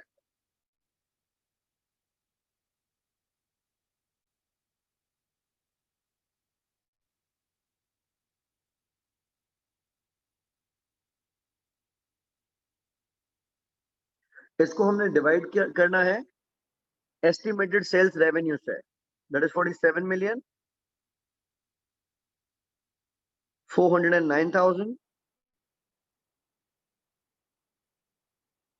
इसको अगर आप परसेंटेज में निकालना चाहें तो आप परसेंटेज में भी रख सकते हैं।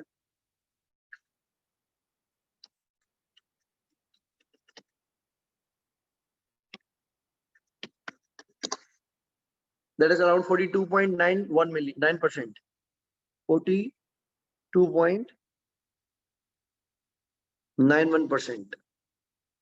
और उसको आप रिस्पेक्टिव सेल्स रेवेन्यू से मल्टीप्लाई करते जाए।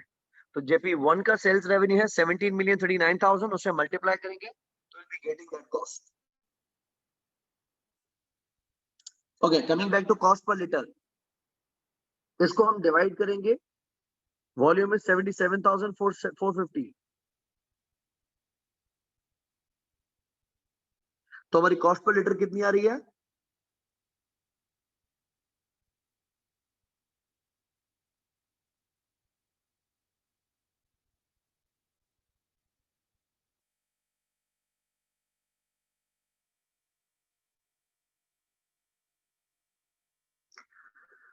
94.407 सा ठीक है 94.407 next JP2 cost per litre 171.649 या 65 ठीक है last JP3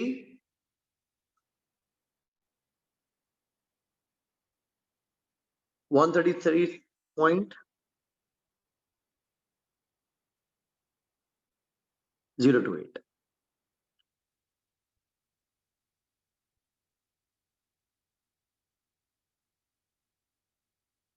all good no confusions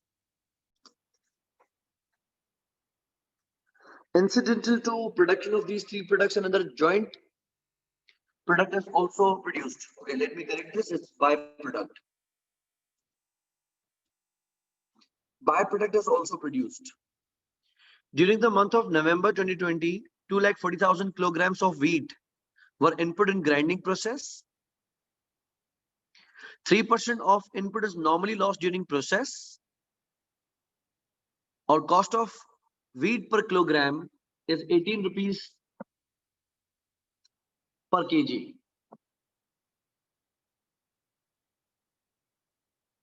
labor cost during the month was 5,832,000 and the factory overhead absorbed into process was 6,998,400 for the month. By the end of month, 1,32,800 kgs of flour, 45,000 kilograms of maida, which is white flour, and 30,000 kilograms of suji were produced. 12,500 kilograms of brawn, that is a byproduct, were also produced, that is sold for 12 rupees a kg. 10,500 kilograms was 70% complete for conversion cost, but were still in process. और मैंने आपकी estimated selling prices दे दी है आप लोगों ने क्या करना है सबसे पहले तो आप मुझे इनपुट आउटपुट करके दें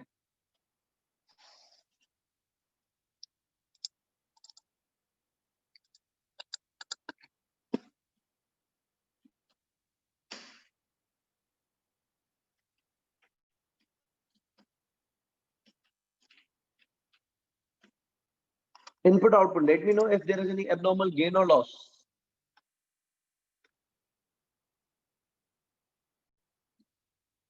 fair so normal loss expected is 3% how much would be expected good output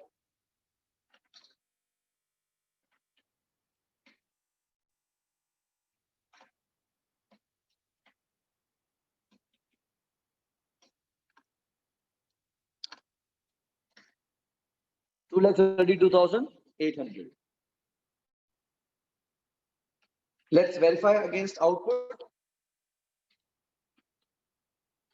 we have got finished goods as flour maida suji and byproduct brawn ठीक है floor के we have been able to produce 1,32,800 kgs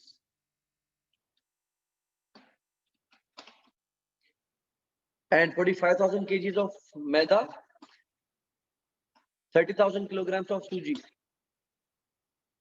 and there are 12,500 kilograms of brawn ठीक है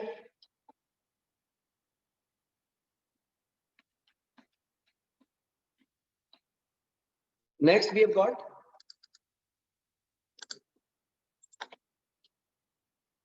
closing WIP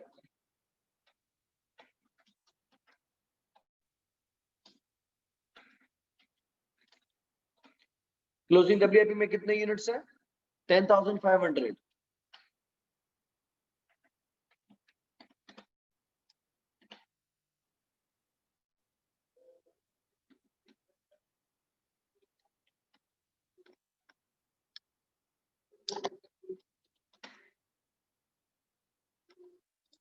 We can observe there has been an abnormal loss of 2000 kilograms.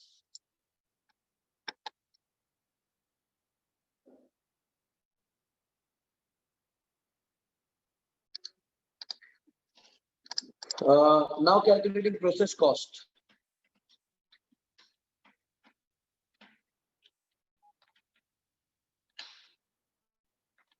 One, we have got direct material. Direct material के लिए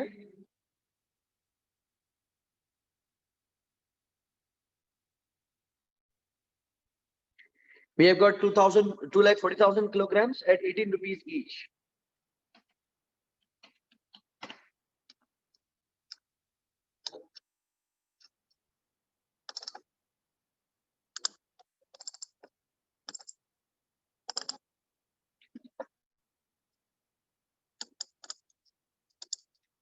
ये हो गया हमारा direct material.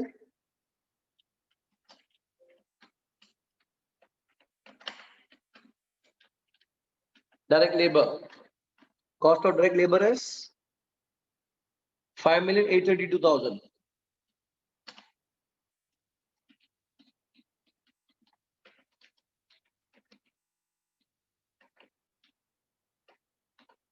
And factory overhead is 6,998,400.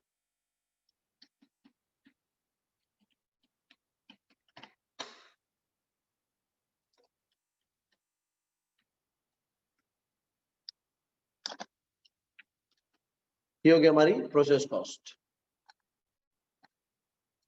इसमें से माइनस करेंगे scrap value of normal loss. Let's see if there is a scrap value of normal loss in it. Go through the question. Is there any scrap value of normal loss?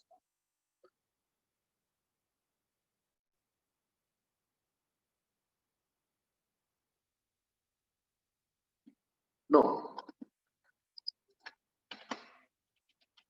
And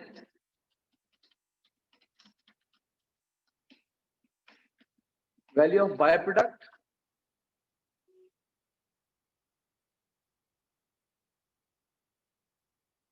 $12 per kg. Byproduct है कितना?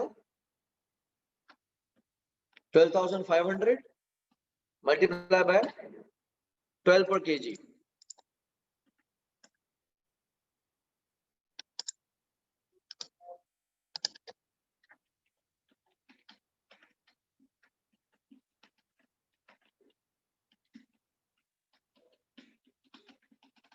Joint incurred cost.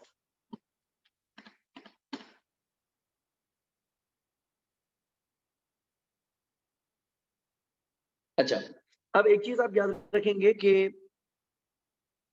Joint products को खर्चा चाहे volume basis पे charge हो, चाहे sales value basis पे charge हो, एबनॉर्मल लॉस को खर्चा हमेशा वॉल्यूम बेस पे मिलेगा. ठीक है, नोट करेंगे.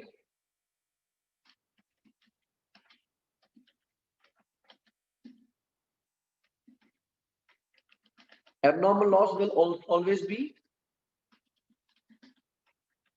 allocated on the basis of volume.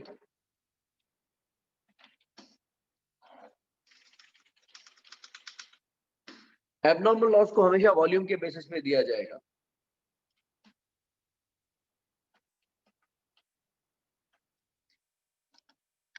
Ritesh, because हम अगर इसको सेल्स वैल्यू बेसिस पे देते हैं and loss is loss, loss की वैल्यू निग्लिजिबल भी हो सकती है, निल भी हो सकती है और इनसिग्निफिकेंट हो सकती है. तो एबनॉर्मल लॉस के मजे आ जाएंगे क्योंकि वो कौड़ी के दाम बिकेगा और उसकी लो सेल्स वैल्यू की वजह से उसको कॉस्ट भी कम चार्ज की जाएगी, जबकि लॉस तो लॉस है. Got my point? तो अगर हम एबनॉर्मल लॉस को भी सेल्स वैल्यू के बेसिस पे खर्चा देने लग गए और अगर उसकी कोई सेल्स वैल्यू नहीं है, जिस तरह यहाँ पे एबनॉर्मल लॉस या लॉस की कोई भी वैल्यू नहीं है, तो उस हिसाब से एबनॉर्मल लॉस को तो 1 टके का खर्चा भी चार्ज नहीं होना चाहिए. या अगर वो बाय प्रोडक्ट की तरह 15 रुपए में बिकता हो या 12 रुपए में बिकता हो, तो उसकी वैल्यू कम होने की वजह से उसको खर्चा भी कम चार्ज होना चाहिए। ठीक है, तो इस वजह से एबनॉर्मल लॉस को खर्चा हमेशा वॉल्यूम के बेसिस पे ही दिया जाएगा। प्रोसेस कॉस्ट का तरीकाकार क्या होता है? Jointly incurred cost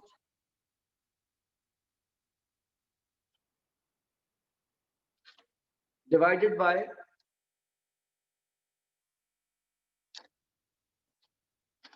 expected good output.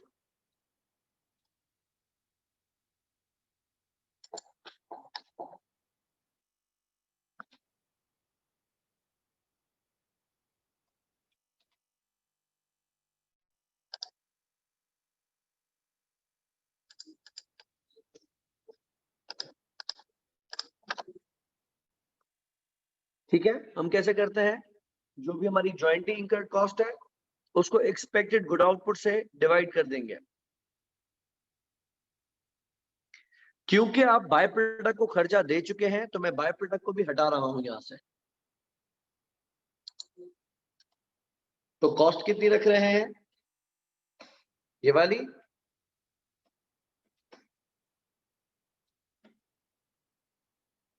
और वॉल्यूम कितना लेंगे? ये got expected good output of this minus, इसमें से हम बाय प्रोडक्ट की यूनिट्स को हटा देंगे। लेकिन यहां पे हमने गेम रखा है ईपीयू का।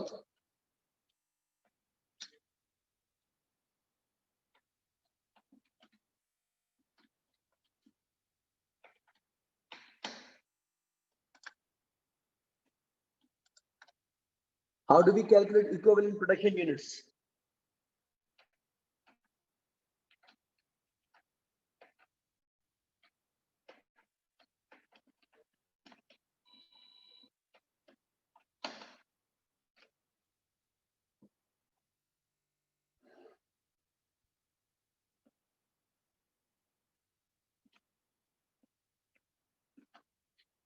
फिनिश गुड्स में क्या है?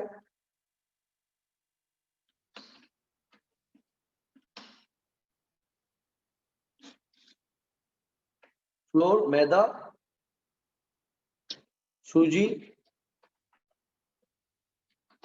By product and closing WIP। ठीक है खनसा, एक मिनट में वापस आ रहा हूं इस पे। हाँ? तो फ्लोर के हमारे पास कितने यूनिट्स है? 1,32,800। मैदा के कितने हैं? 45,000। सूजी के कितने हैं? 30,000। और ब्राउन के 12,500। क्लोजिंग WIP के 10,500। मटेरियल के पॉइंट ऑफ व्यू से तो ये 100% कंप्लीट है, तो ये एज इट इज हमने रख दी है। कन्वर्जन के पॉइंट ऑफ व्यू से ये सब तो 100% कंप्लीट है, तो ये हमने एज इट इज रख दी है। बाकी आता है क्लोजिंग WIP। क्लोजिंग WIP कितना कंप्लीट है? 70%। ये रख दिया हमने इसको 70%।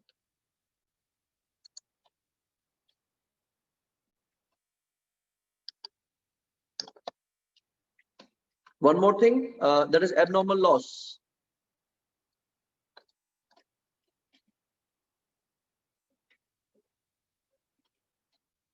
Abnormal loss के कितने हैं?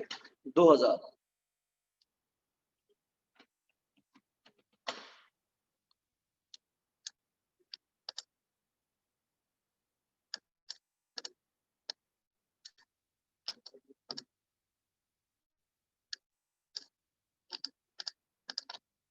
अब हम रखेंगे कॉस्ट। मटेरियल की कॉस्ट कितनी है? ये हमने ऊपर कैलकुलेट किया। मटेरियल की कॉस्ट ये रही।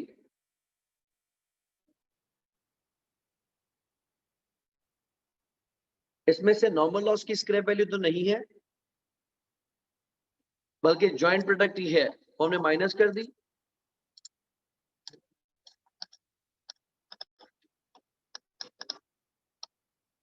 और कन्वर्जन कॉस्ट की कॉस्ट वैल्यू कितनी है?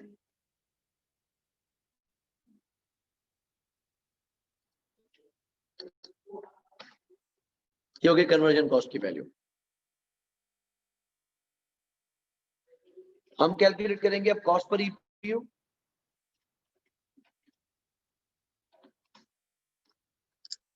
तो कैसे करेंगे? मटेरियल की कॉस्ट डिवाइडेड बाय मटेरियल के यूनिट्स,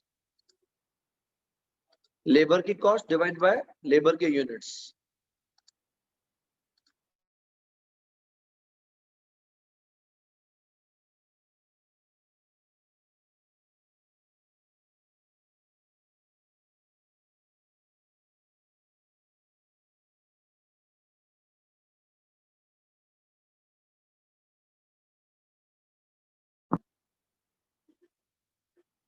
ठीक है, this is cost per EPU.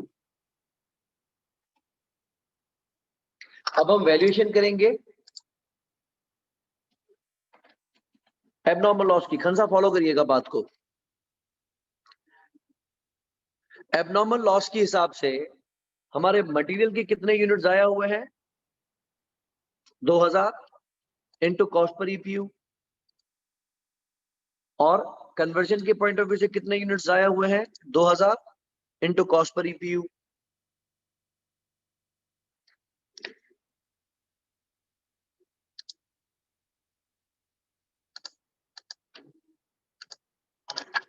ये एरर डिफरेंस है।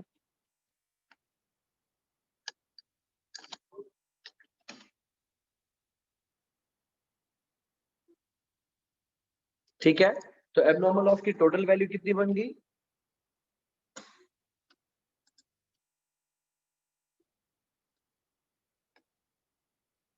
This is value of abnormal loss.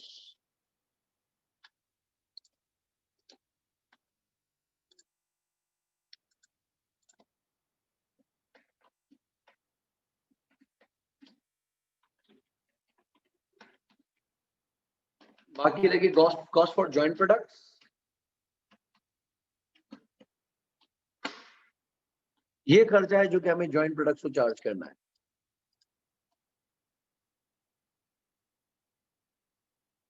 एक नजर देख ले इसको।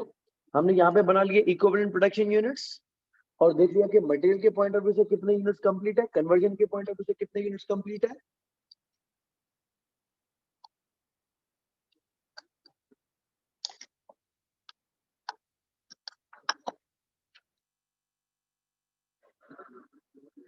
Then we calculated the cost per EPU.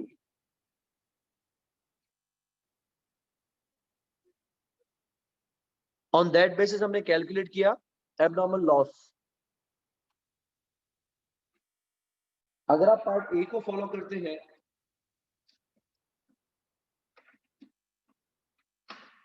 Volume basis,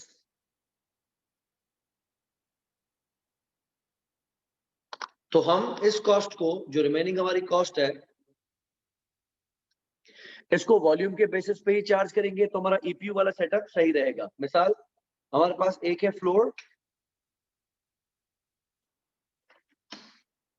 एक है मैदा, तीसरा है सूजी। तो उसकी वैल्यूएशन किस तरीके से करेंगे? फ्लोर के कितने यूनिट्स है और फ्लोर का ईपीयू कितना है, मैदे का ईपीयू कितना है, सॉरी इनफैक्ट कन्वर्जन कॉस्ट का कितना है और कन्वर्जन कॉस्ट का ईपीयू कितना है। इन दोनों को हम अगर प्लस करेंगे, ये बन जाएगी फ्लोर की कॉस्ट।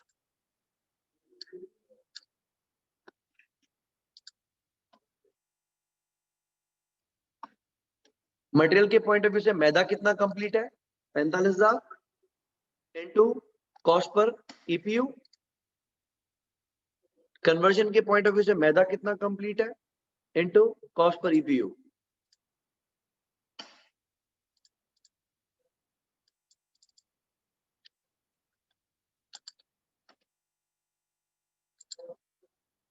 सूजी के पॉइंट ऑफ व्यू से, मटेरियल के पॉइंट ऑफ व्यू से सूजी कितनी कंप्लीट है इनटू कॉस्ट पर ईपीयू,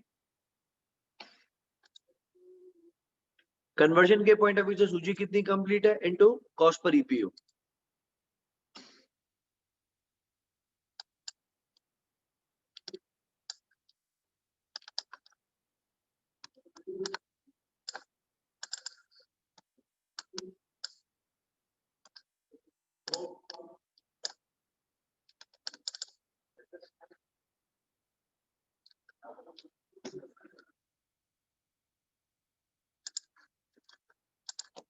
तीसरा आएगा क्लोजिंग डब्ल्यूआईपी,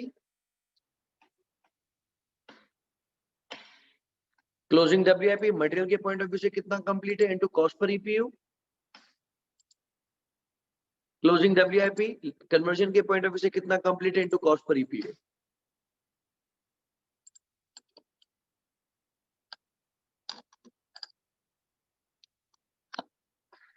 ये होगी हमारी फिनिश गुड्स की वैल्यू।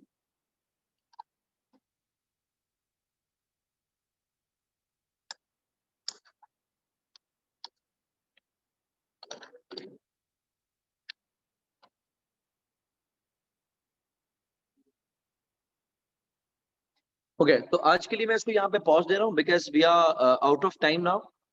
मैं आपके अटेंडेंस की तरफ मूव करता हूँ, बाकी इसकी सेल्स रेवेन्यू वाला बेस मैं आपको नेक्स्ट क्लास में कवर करा दूंगा।